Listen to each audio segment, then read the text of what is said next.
Monsoon की बारिश में 1% की फिर कमी आई है और अब 108 से घटकर 107% पर हो गया है बारिश का आंकड़ा पूरे भारत में। लेकिन आने वाले दिनों में बरसात बढ़ने वाली है, जिसके चलते सितंबर के अंत के जो दिन होंगे वो ज्यादातर जगहों पर सरप्लस वाले होंगे और ये आंकड़ा फिर से 108 पर पहुंच सकता है।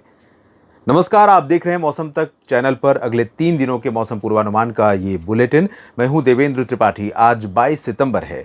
आज से शारदीय नवरात्रों की शुरुआत हो रही है, शुभारंभ हो रहा है। इस अवसर पर आप सभी को मौसम तक की ओर से, न्यूज़ मीडिया मंच की ओर से मेरी बहुत सारी शुभकामनाएं। आप सभी के लिए ये पर्व मंगल और खुशियों का क्षण लेकर आए, खुशियों का कह सकते हैं अवसर लेकर आए। आप सभी के लिए मंगलमय हो ये त्यौहार और खुशहाली से बीते ये त्यौहार और फसलों की कटाई का समय शुभ रहे।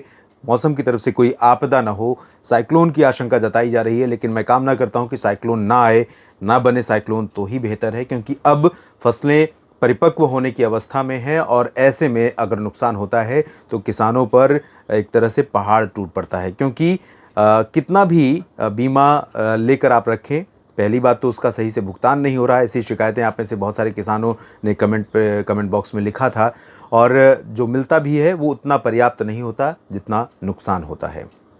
फिलहाल उन सिस्टमों के बारे में हम अगले वीडियोस में बात करेंगे। अभी सिचुएशन क्या है उसके अनुसार देख लेते हैं क्या संभावना है। बंगाल की खाड़ी के उत्तर पूर्वी रीजन पर यहाँ पर एक लो प्रेशर एरिया डेवलप हो चुका है। म्यांमार और बांग्लादेश के आसपास सर्कुलेशन इधर है और ये सिस्टम आगे की तरफ मूव करेगा इस तरह से, और इसके प्रभाव से भारत के कई राज्यों में, खासतौर पर पूर्वी क्षेत्रों में और मध्य भागों में बरसात की इंटेंसिटी में बढ़ोतरी और दायरे में बढ़ोतरी होने की संभावनाएं बढ़ रही हैं। और दूसरी तरफ पश्चिमी दिशा से मानसून के वापस लौटने के लिए भी स्थितियां काफ़ी अनुकूल हैं।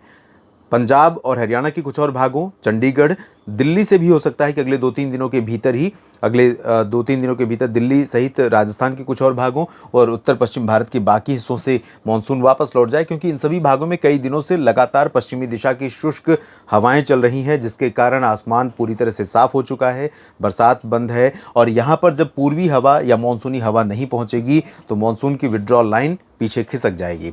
उत्तर भारत के भागों में सिर्फ उत्तराखंड एक ऐसा क्षेत्र है जहां पर थोड़ी नमी नेपाल के रास्ते या उत्तर प्रदेश और बिहार के तराई वाले रीजन से पहुंच रही है, जिसके कारण थोड़ी बहुत गतिविधि उत्तराखंड में हो सकती है। बहुत नॉमिनल एक्टिविटी की संभावना है। अगर बरसात होती भी है तो बहुत हल्की फुल्की या बूंदाबांदी। बाकी जम्मू कश्मीर, हिमाचल प्रदेश और लद्दाख, गिलगित बाल्तिस्तान, मुजफ्फराबाद, इन सभी भागों में शुष्क मौसम रहेगा। पंजाब में अमृतसर से लेकर लुधियाना, पटियाला, बरनाला, मोगा, बठिंडा, मनसा, संगरूर, जालंधर, पठानकोट सहित सभी जगहों पर ड्राई वेदर रहेगा। हरियाणा, चंडीगढ़, दिल्ली और उत्तर प्रदेश के अधिकांश भागों में, लगभग सभी भागों में कहें, और वही स्थिति राजस्थान में रहेगी जहां पर पूरी तरह से ड्राई वेदर रहेगा। दक्षिण पूर्वी राजस्थान के भीलवाड़ा और डूंगरपुर, प्रतापगढ़, चित्तौड़गढ़ और बूंदी, बारां, झालावाड़, यहाँ पर कहीं कहीं पर थोड़ी बहुत गतिविधि हो सकती है। इसी तरह से उत्तर प्रदेश के तराई वाले जो ज़िले हैं, यहाँ भी कुछ बादल बन सकते हैं। तराई वाले ज़िले मतलब कुशीनगर, महाराजगंज और आगे की तरफ बढ़ें तो बहराइच, गोंडा, बस्ती, बलरामपुर और बरेली, पीलीभीत से लेकर मेरठ, मुरादाबाद, रामपुर, सहारनपुर, इन जगहों पर हो सकता है कि कहीं पर कुछ एक्टिविटी थोड़ी बहुत हो जाए, लेकिन उसकी प्रोबेबिलिटी मैं कह सकता हूँ कि 60-70% ड्राई वेदर की ही है। यानी 20-30% मान लीजिए यहाँ पर संभावना है। अगर सिचुएशन अनुकूल बनी तो वो 20-30% 100% में कन्वर्ट हो सकती है और थोड़ी बहुत बरसात यहाँ हो सकती है या बूंदाबांदी।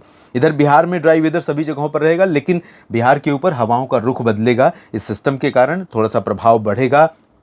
भागलपुर और किशनगंज के नीचे का जो हिस्सा है, किशनगंज के पूरब और भागलपुर के पैरेलल अगर देखें तो पटना और वैशाली, साथ में नीचे की तरफ बक्सर, कैमूर, गयाजी, लखीसराय, शेखपुरा, नालंदा समेत जहानाबाद, औरंगाबाद, इन भागों में कुछ स्थानों पर हल्की वर्षा हो सकती है। झारखंड में और गंगीय पश्चिम बंगाल में बारिश कई जगहों पर हल्की से मध्यम के साथ कहीं पर तेज़ हो सकती है। रांची, जमशेदपुर और दुमका, डाल्टनगंज, धनबाद, तमाम जगहों पर चांसेस रहेंगे। इसी तरह से मेघालय और नागालैंड, मणिपुर, मिजोरम, त्रिपुरा यानी साउथ जो पोर्शन है नॉर्थ ईस्टर्न रीजन का, यहाँ पर चांसेस हैं। सिक्किम में थोड़ी बहुत संभावना है। उप हिमालय, पश्चिम बंगाल, अरुणाचल और असम के उत्तरी क्षेत्रों में भी हल्की वर्षा के आसार यहाँ पर नजर आ रहे हैं। मध्य प्रदेश पर अगर आप देखें तो यहाँ दक्षिण पश्चिमी जिलों को छोड़ दीजिए। दक्षिण पश्चिमी मतलब भोपाल के पश्चिम और दक्षिण में, भोपाल के बाद इधर पश्चिम में नीमच और रतलाम, धार, हो सकता है मंदसौर में भी कुछ बादल पहुंच जाएं और बुरहानपुर, अलीराजपुर, खरगोन, खंडवा, बैतूल और आसपास के भागों में थोड़ी बहुत बरसात हो सकती है। उत्तर के क्षेत्रों में यानी भोपाल के ऊपर अशोकनगर का जो रीजन है और साथ में शाजापुर, शिवपुरी, श्योपुर, गुना, भिंड, मुरैना, दतिया, ग्वालियर, निवाड़ी, टीकमगढ़ और साथ में इधर रीवा, सीधी, सिंगरौली से लेकर पूरा जबलपुर, मांडला, बालाघाट तक का रीजन और उत्तरी छत्तीसगढ़ का क्षेत्र, इन सभी भागों में ज़्यादातर जगहों पर ड्राई वेदर की संभावना दिखाई पड़ रही है। ओडिशा में लगभग सभी जगहों पर बरसात होगी। छत्तीसगढ़ के दक्षिणी जिलों पर आज बारिश होगी, लेकिन छत्तीसगढ़ में उत्तर की हवाएं आनी शुरू हो गई हैं।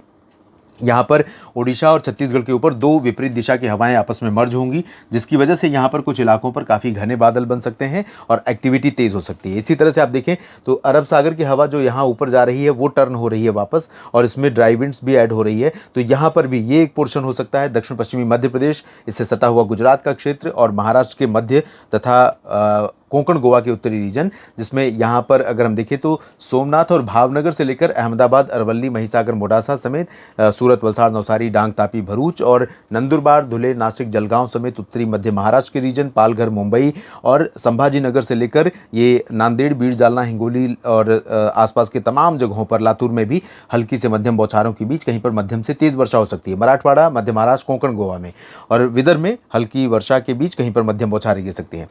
तेलंगाना और आंतरिक कर्नाटक तथा तटीय आंध्र प्रदेश, तमिलनाडु के तटों पर कुछ जगहों पर घने बादल दिखाई पड़ सकते हैं। हो सकता है थोड़े समय के लिए यहाँ पर तेज एक्टिविटी हो और आंतरिक रीजन पर उत्तरी आंतरिक जो कर्नाटक का रीजन है और तेलंगाना, वहाँ से नीचे की तरफ हम शिफ्ट होते जाएं तो इधर activity intensity wise, area wise दोनों संदर्भ में कम रहेगी। यानी कर्नाटक के दक्षिणी आंतरिक इलाकों में, केरल और तमिलनाडु के लगभग सभी जगहों पर जो आंतरिक हिस्से हैं यहाँ पर एक्टिविटी बहुत ज़्यादा नहीं है। रायलसीमा में भी बहुत ज़्यादा चांसेस नहीं है, लेकिन हल्की वर्षा यहाँ पर हो सकती है। इसके बाद हम बात करते हैं 23 सितंबर के मौसम की। 23 सितंबर को जो वर्तमान लो प्रेशर एरिया है वो आगे बढ़ चुका होगा और इसके प्रभाव से पूर्वोत्तर भारत के भागों के साथ पूर्वी भारत के राज्यों में, झारखंड और पश्चिम बंगाल के क्षेत्रों पर एक्टिविटी थोड़ा और बढ़ जाएगी। बिहार पर थोड़ी सी गतिविधियां दक्षिणी रीजन में और कुछ तराई वाले क्षेत्रों में बढ़ने की संभावना है, बहुत ज़्यादा अंतर नहीं आएगा। उत्तर प्रदेश में पूरब से पश्चिम तक पूरा ड्राई रहेगा और पंजाब, हरियाणा, दिल्ली, चंडीगढ़, राजस्थान के अधिकांश भागों पर शुष्क मौसम रहेगा। इधर उत्तराखंड में थोड़ी बहुत बरसात कल भी संभावित रहेगी, ज़्यादा चांसेस नहीं रहेंगे। जम्मू कश्मीर, हिमाचल, लद्दाख और गिलगित बाल्तिस्तान, मुजफ्फराबाद में ड्राई वेदर रहेगा।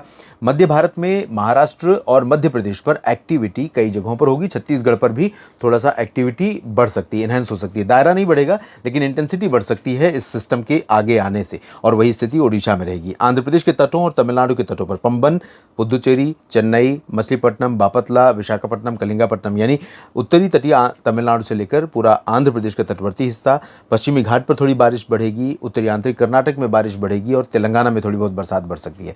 गुजरात में बहुत ज़्यादा चांसेस बढ़ने के नहीं है, लेकिन मध्य प्रदेश की कुछ और उत्तर की तरफ बादल पहुंचने शुरू होंगे और बूंदी, बारां, झालावाड़ से लेकर इधर कोटा तक बादल पहुंचने शुरू होंगे राजस्थान के भागों में और गुजरात पर भी थोड़े बहुत बादल बनने शुरू हो सकते हैं, लेकिन बरसात बहुत ज़्यादा नहीं होगी। इसके बाद हम बात करते हैं 24 सितंबर के मौसम की।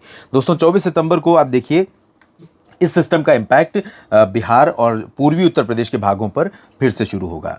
अब देखिएगा जो ये हवा अभी तक आगे बढ़ रही थी, यहाँ पटना तक पहुँच रही थी, धीरे धीरे पिछड़नी शुरू होगी और अब इस हवा की बारी होगी। धीरे धीरे ये पीछे होती जाएगी क्योंकि इसकी जो पावर है उससे ज़्यादा पावरफुल हवा होगी पूरब की, जो बंगाल की खाड़ी से इस लो प्रेशर के चलते उठ रही है और ये हवा इसको पीछे धकेलती जाएगी और इसी के चलते पंजाब तक आने वाले समय में, सितंबर के एंड में और अक्टूबर की शुरुआत में दिल्ली, हरियाणा, पंजाब, चंडीगढ़, पश्चिमी यूपी या उत्तर प्रदेश के सभी जगहों पर, राजस्थान के कई जगहों पर, पहाड़ों पर भी उत्तर भारत में मौसमी हलचल में बदलाव, मौसमी स्थिति में बदलाव देखने को मिल सकता है। उत्तराखंड, हिमाचल में लाइट रेन, बाकी जगहों पर पूरे उत्तर भारत में अभी शुष्क मौसम। 24 को भी गुजरात में थोड़ी बहुत बरसात लेकिन छिटपुट और मध्य प्रदेश में दायरा थोड़ा बढ़ सकता है। भोपाल और इधर सागर, सतना, पन्ना में पहुंच सकते हैं बादल, लेकिन बरसात की ज़्यादा संभावना नहीं है। बरसात होगी भी तो लाइट। और इधर झारखंड, पश्चिम बंगाल के गंगे क्षेत्रों तथा उड़ीसा, छत्तीसगढ़, इन भागों में बारिश का दायरा बढ़ेगा।